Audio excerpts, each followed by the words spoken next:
নমস্কাৰ বন্ধুসকল, মই ইন্দুমোহন ভৰালী আৰু আপোনালোকে চাই আছে আইবিটেক ইউটিউব চেনেল। আজি ভিডিঅ'টোত 5টা সহজ উপায় দেখাম মই বিম এড কৰিবৰ কাৰণে। আহক এতিয়া ভিডিঅ'টো আৰম্ভ কৰোঁ। নিউ প্ৰজেক্ট স্পেচ ফাইল নেমটো এড বিম আৰু লেংথ মিটাৰ আৰু ফ'ৰ্চটো কিলোনিউটনতে থাকক। Next add beam finish. আমি প্ৰথমে এটা বিম বনাই ল'ম। সাপোজ 10 মিটাৰ লেংথৰ এটা বিম বনাইছোঁ। এতিয়া এই বিমটোৰ পেৰেলেলকৈ আৰু এটা বিম বনাম। তাৰ কাৰণে আমি বিমটো সিলেক্ট কৰি লৈছোঁ।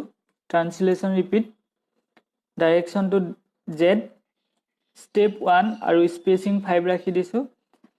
আৰু লিংক ষ্টেপ নকৰিলেও হৈ যায়। ওকে, এই দুটা বিম বনি গ'ল। এতিয়া আমি এইটো টপ ভিউত লৈ লওঁ। এতিয়া এই বিমকেইটাত নোড ইনচাৰ্ট কৰিম। তাৰ কাৰণে দুটা বিম সিলেক্ট কৰি ল'ম। জিঅ'মেট্ৰিত যাম, insert node, add end point, এনৰ ভেলুটো 3 দিওঁ। আমি 3টা নোড ইনচাৰ্ট কৰিম। ওকে, এই 3টা নোড বনি গ'ল। দুইটা বিমতে 3টা। এতিয়া আমি ইয়াতে বিম এড কৰিম। জিঅ'মেট্ৰিত যাম, add beam from point to point. এইটো মেথডত আমি বিম এড কৰিব হ'লে আমাক নোড দুটা লাগিব। তো এটা নোডৰ পৰা সিটো নোডলৈ আমি কানেক্ট কৰি দিলে বিমটো বনি যায়। তো এইটো হৈ গ'ল বিমকেইটা বনিলে। তো একেবাৰে চিম্পল মেথড হয়। এতিয়া আমি ছেকেণ্ড মেথডটো কৰোঁ। তাৰ কাৰণে মই কণ্ট্ৰল জেড কৰি দিছোঁ।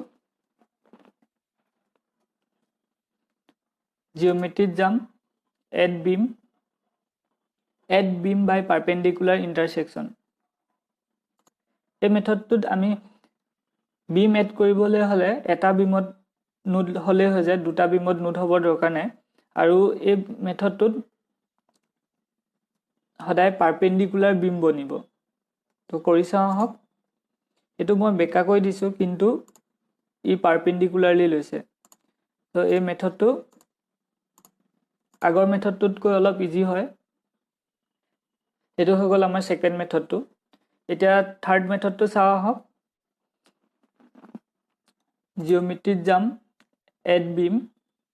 Add beam between mid point. এই মেথডটোত আমাক এটাও নোড নালাগে, ই নিজে বনি যায়। কিন্তু এই মেথডটোত সদায় মিড পইণ্টতহে বনে।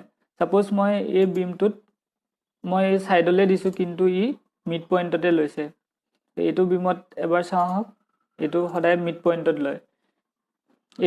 এইটো মেথডটো আমি ইউজ কৰিব পাৰোঁ যেতিয়া আমাক মিড পইণ্টত বিম এড কৰিব লাগে, তেতিয়া এইটো ইউজ কৰিব পাৰোঁ নোড নবনোৱাকৈ। তো এইটো হৈ গ'ল আমাৰ থাৰ্ড মেথডটো। এতিয়া চাওঁ আহক ফ'ৰ্থ মেথডটো। মই কণ্ট্ৰল জেড কৰিছোঁ। এতিয়া আমি নোড কাৰ্চাৰটো ল'ব লাগিব। নোড কাৰ্চাৰ ল'লোঁ। এই গোটেইকেইটা আমি নোডকেইটা চিলেক্ট কৰি দিব লাগিব। তাৰপিছতে আমি জিঅ'মেট্ৰিত যাব লাগিব। জিঅ'মেট্ৰিত গৈ কানেক্ট বিম এলং, আমাৰ এইকেইটা কোনটো ডাইৰেকশ্যনত লাগে সেইটো দিব লাগিব। তো এইটো আমাৰ আছে জেড ডাইৰেকশ্যনত দিব লাগিব, তেতিয়াহে আমাৰ ইয়াতে বিমকেইটা বনিব। চ' মই জেড ডাইৰেকশ্যনত দিলোঁ। অ'কে কৰিম। তো এইটো 3টা বিম বনি গ'ল। এইটো এটা সহজ মেথড হয়। এইকেইটা আছিলে 4টা মেথড। এতিয়া আমি 5 নম্বৰ মেথডটো চাওঁ আহক। 5 নম্বৰ মেথডটো কি হয়নো? জিঅ'মেট্ৰিত যাম, এড কাৰ্ভ বিম। এতিয়া আমি কাৰ্ভ বিম এড কৰিম। তো কাৰ্ভ বিম কেতিয়াবা আমাক দৰকাৰ হয়, যেনেকৈ বেলকনিত দিব পাৰি। বেলকনিত দিলে কাৰ্ভ বিম ধুনীয়া হয় দেখিবলৈ। তো কিছুমান জেগাত কাৰ্ভ বিম দৰকাৰ হয়। তো আহক চাওঁ কেনেকৈ দিব লাগে। তো কাৰ্ভ বিম দিবৰ কাৰণে আমি দুটা নোড লাগিব।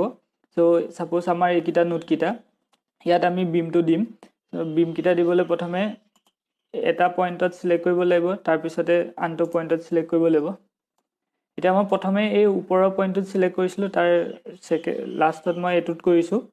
প্ৰথমে আমি ইয়াতে ৰেডিয়াছটো দিব লাগিব। ৰেডিয়াছটো মই 2.5 দিম, কাৰণ আমাৰ এই বিমটোৰ পৰা এইটো বিমৰ ডিষ্টেঞ্চটো 5 মিটাৰ হয়। চ' ৰেডিয়াছটো আমাৰ 2.5 হ'ব। চ' 2.5 আৰু এংগল এটা দিব লাগিব। এংগলটো 0 to 360 যিকোনো দিব পাৰোঁ, কিন্তু সেইটোৰ ওপৰত ডিপেণ্ড কৰিব আমাৰ বিমটো কোনফালে যাব। এইটো চাইডে কাৰ্ভ হ'বনে, এইটো চাইডে হ'বনে, কাৰ্ভটো কিমান ডাঙৰ হ'ব, ইমান ডাঙৰ হ'বনে অলপ সৰুকৈ হ'ব সেইটো ডিপেণ্ড কৰে চ' সেইটো আমি কেনেকৈ গম পাম আমাৰ এণ্ডিং পইণ্টটো হৈছিলে এইটো ইয়াৰ পৰা 0 টো ষ্টাৰ্ট হ'ব 0 টো আমাৰ এইটো চাইডে যাব কাৰণ আমাৰ সদায় ক্লকৱাইজ ঘূৰে তো আমাৰ 0 to 180 ইয়ালৈকে যাব তাৰপিছত 180 to 360 ইয়ালৈ আহিব তো আমাক এইটো চাইডে লাগে চ' আমি 180 to 360 কিবা এটা ভ্যালু দিওঁ আহক সাপোজ আমি 300 দি দিলো ওকে কৰিলো এটো আমাৰ বিমটো বনিলে